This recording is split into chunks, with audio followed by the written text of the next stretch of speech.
Ogamba otyeyo kansubire nti oli bulungi. Nze Mordecai Murisa. Video no yanjawulo muko era kwe kubeera nti ondaba nga nekanekanye taddeko ekkanzu kubanga ngenda kwogera ku nsonga nkulu naye nga sinaba kugenda wala. Njagala okutandika bwenti. Gunda omuterega ssebufu bwangu. Wangaala ai Ssaabasajja Kabaka wa Buganda Ronald Frederick Kimera Mwenda Mutebi ow'okubiri. Nze Murisa. Erinnya Murisa linnya lya Lunyankole. Nazaalibwa mu Ankole mu maka g'omwami n'omukyala Nwagira Banyankole. Gye nava eyo ne ndeetebwa mu Buganda gye nakuzibwa. Buganda ne nnuŋŋamya n'enjola ne nteekateeka okunfuula kyendi. Abantu abaneetoolodde abankoledde ebintu eby'enjawulo babadde Baganda n'abamawanga amalala. Naye olwaleero ntadde essira ku Buganda kuba mwe nakulira. Njagala nnyo Buganda. Neenyumiriza mu Bwakabaka bwa Buganda. Awamu n'omwoyo gwa Buganda ogw'okugatta abantu bonna n'okwaniriza abantu bonna okuva mu bitundu by'ensi eby'enjawulo. Ebyo nno soogera byogere n'ebiyitabo eby'enjawulo bize bikyogerako. Wabula kyatuukirira mu bulamu bwange. Bwe nali ntandika okukola emirimu gy'amawulire, omulimu gwange ogwasookera ddala okuwulikako ku radio yali 104.9 Subi FM. Yalina omubala ogwali guvuga nti radio y'abazzukulu ba Buganda. Nze sibanga ku muzzukulu wa Buganda. Naye radio eyo yampa omukisa okusoma amawulire ate mu lulimi Oluganda. Gye nava nga sinaba ate kutandika kusoma amawulire ga Lungereza ku TVs nga NBS.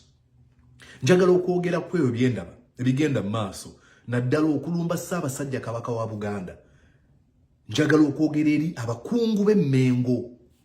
Njagala okwogera eri Abaganda bonna ng'ekitole n'abo abatali Baganda nga baagaliza Obwakabaka bwa Buganda ebirungi. Njagala okutandika bwenti.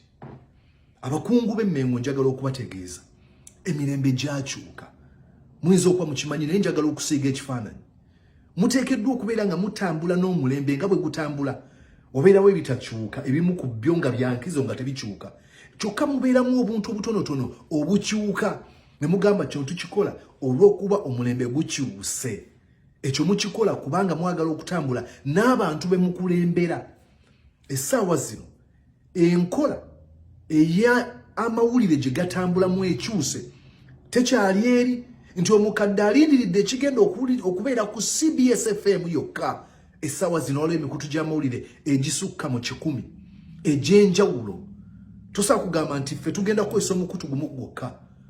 Mu kaseera kano waliwo TikTok, Instagram, Facebook, Threads, Twitter oba X n'ebirala. Emikutu egyo gikozesebwa okuyisaako obubaka obulungi n'obutali bulungi. Emikutu egyo gitandise okukozesebwa abantu ab'enjawulo kubanga bategedde nti trends mpya temusobola kubeera nga muli mabega. Omuvubuka essaawa zino ali mu kuvvoola Bwakabaka bwa Buganda, ali mu kuvvoola Ssaabasajja Kabaka ng'akozesa omukutu gumu. Mu Buganda yonna sinnalaba platform eyimiridde eveeyo egezeeko okubreakinga down n'okudismantlinga disinformation omuvubuka ono gy'awanga bakozesa omukutu ogwa TikTok wasinziira. Buganda eteekeddwa okuba ng'erina omukutu gwa TikTok ng'abantu bajja ne boogera ebintu eby'ekiyaayi eby'obulimba nga Buganda emenyaamenya bino ebintu byonna n'ebiraga. Temusobola kugamba ate tugenda kumufaako ebintu byakyuka. Twogerera ku mulembe ogw'abantu nga Teng nti amazina ge gokka gaazina obuzinyi ogenda okulengera nti vidiyo erabiddwa abantu millions 2. Twogerera mulembe ogwa Kebilane talina kintu kyakola mu vidiyo yokka okuggyako okukola bw'ati wabula obugagga bwaliko nga tebwenkanika. Influence gy'alina nga teyenkanika. Temusobola kugamba ffe tugenda kubeera bwe tuti nga bwe twali mu 1700 mu 1800 muteekeddwa okutambula n'emirembe. Essaawa zino ndoza mwezi oguwedde weeks nga ziizo President w'eggwanga lino America gye nsinziira yeegasse ku TikTok n'akola video. Joe Biden genda olabe video ye yalabiddwa abantu bameka era naye bwe yagenze ku TikTok yabadde mu kusaagirira. Tasobola kuignoringa eno gundi portion y'abantu ekozesa omukutu ogwo mumugambye ate tugenda kufaayo. Ebintu bikyuse. You cannot decide to have a parochial worldview in an increasingly cosmopolitan society. unless you are willing and able to bear the results of that. So, esawa zino muteekeddwa okukyusa engeri gye mutambuzaamu ebintu. Mwalabako akatambi. Ndowooza Abangereza bali balangira ndowooza Britain has got talent. Ne bakola akatambi mbu Queen wa Bungereza atula mu nnyonyi ne bamuta n'abuuka. Bagezaako okutambula n'omulembe. Waliwo ebyenkizo ogamba ng'ennono obuwangwa ebitajolongebwa ebyo tebikyuka. Ne wala ebintu obuntu obutonotono bwe muteekeddwa okutambula nabwo. Ebyo Queen yakikola kubanga ategeera omujiji gw'abantu bakulembera newankubadde yali mukadde. Ebintu bikyuse. Ensi ekyuse. Temusaa kwesibanga bwe byali bwe bigenda okuba. Twogera wano mu America nti omuntu asooka okuva n'ayogera ebintu eby'obukyawu abantu ne bamwagala Trump. Sigeza kugamba nti ekyo kikolebwe. Nengeza kukwalaga engeri ebintu gye bikyuse. Essaawa zino muteekeddwa okubeera nga mukumaakuma ebitongole eby'amaanyi gamba nga nkoba za mbogo ebibiina ebyo okubeera nga biraga obulungi obuli mu kubeera n'obwakabaka.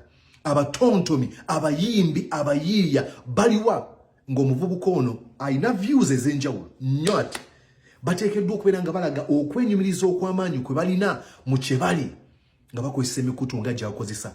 Tosobola kubeera ng'omwana okula ng'okozesa okuvuma. Omugezigezi omu yaŋŋamba nti abaffe bw'ogenda n'olwana n'embizzi gw'oba ogezaako okulwana okulaba nga tekuddugaza yonga enyumirwa. Kati ate gw'olina okubeera ng'oreactinga kwona ali mu kwemula n'okuvuma ng'oleeta information egenda okubeera nga nnungi.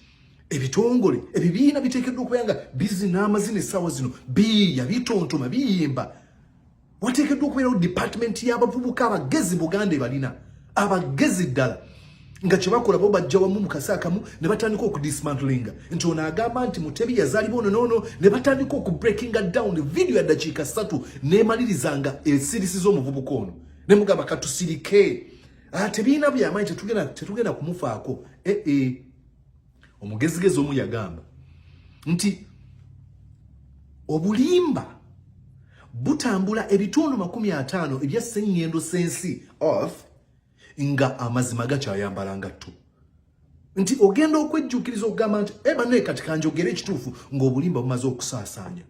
Abantu tebatandika kufiirwa bwesigwa mu bitongole gamba nga ebyenkizo nti kigwa bugwi. Wabula abantu nga bano abalimba gye bakoma okwogera nga teri akoma ku bulimba bwabwe abantu batandika okukkiriza obulimba obwo. Buganda kino kyemweteekedde mulimba muli mikwano gyange mulimba muveeyo mubeeko kye mukola. Temusobola kugamba tetujja kufaayo mulimbira ddala. Baliwo abantu abateekeddwa okubeera nga boogera mu kana akaseera nti kino ekyogeddwa kya bulimba. Mugamba tugenda kumufaaka ajja tuuka abiveeko. Nedda, ebintu biteekeddwa okukyuka. Eno video nkiwa egenda kutuuka mu bakungu mu bantu ab'enjawulo. Muteekeddwa okukyusa. Bwe mutaakyuse ebintu bigenda kwongera okwonooneka. Abantu bagenda kufuna ebbeetu okuvuma. Abayiiya ba Buganda baliwa bino nga bigenda mu maaso nga tewali group eri mu Buganda erina kyekola mu kana akaseera okusirisa ono omuvubuka nga tekwesiza na violence, ngekwesiza mazima, ngekwesiza art, ngekwesiza entertainment, ngekwesiza okuyimba, okuzina, okukocha engero. Ono muvubuka aweebwa ati omu bw'ati ku Baganda. Mulimba nammwe mulimba. Kabaka tasobola kujja olwengebwa bwali tujja kumufaako. Ali ku TikTok tetugifaako. Mbasaba nesse kusaba yenna muzuukuke ekyetaagisa okukolebwa kikolebwe mu kana akaseera.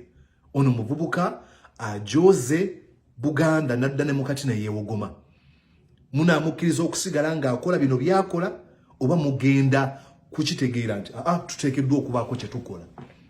Kyennyamiza kiswaza nti ali ku TikTok tetula kye tumugambe naawe awe mulabo we muzi.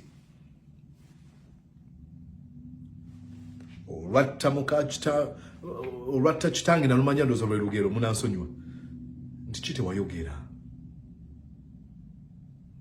Abaffe tuzuukuke. oli ayinza okwebuuza oyogera ngani gwe atali Muganda ndi mukwano gwa Buganda era byenjogera biba tebiriimu nsa nkusaba byonna suula muguluka toyetaaga na kuwuliriza bwe mbeeramu ensa nkusaba ogenda nabyo mu maaso manyi bagamba nti amagezi muliro bwe guzikira lumaleeyo abaffe ono muvubuka agenda kuyugumya Buganda bwati ku social media yugumya Buganda bwati ndeka nammwe muleke nammwe kulimba tumwesonyiwe si yenkola emirembe gyakyuka essaawa zino Trump wano mu America agenda n'attendinga conferences z'abavubuka nga Charlie Kirk ayina emyaka emeka aputeeka olukuŋŋaana mu Turning Point USA ne bajjula kubanga tebikyali biri eri mbwe tujja mulonda ye waffe wa kibiina gundi mobilization sawa zino America sawa zino eri mu debate Taylor Swift ayinza okubanga yagenda okusala wani agenda okubeera president wa America ddako batya nti ayinza okwenda osinga Joe Biden muyimbi just muyimbi taweza na myaka 4 ali myaka ndoza 3 muyimbi just pop star chikulaga ebintu ebikyuse nti kati bikyali bya CIA tebikyali bya nti omuntu omwaso ogamba nti mpagira gundi nekisalawo nti oyafuse president emirembe gikyuse abaffe nyombye munansonyiwa manyi nazuze kulwana nengambye kansooke nnyombe nenge mmalidde okuyombera kanaagalwana sikyalina nze Mordecai Murisa kubiriza okubeera ngo negatako ku mukutu gwange ogwa YouTube Mordecai Murisa embuuzi eyongera okugwa makerenda embuuzi empanvu esinga ne wano ku zino ensonga nja kwongera okuttanya kwena ensonga ennyini nga nkozesa omukutu gwange ogwa YouTube so genda yo subscribing okone notification bell akade kakubuulira ddi lwe naabeera live kubanga njagala kukola live ku mulamwa guno ndooza emboozi ejja kuba mpanvu nnyo mbaagaliza okubeera obulungi ate era mweraba bwe kiri gunda omuterega ssebuufu bwango amina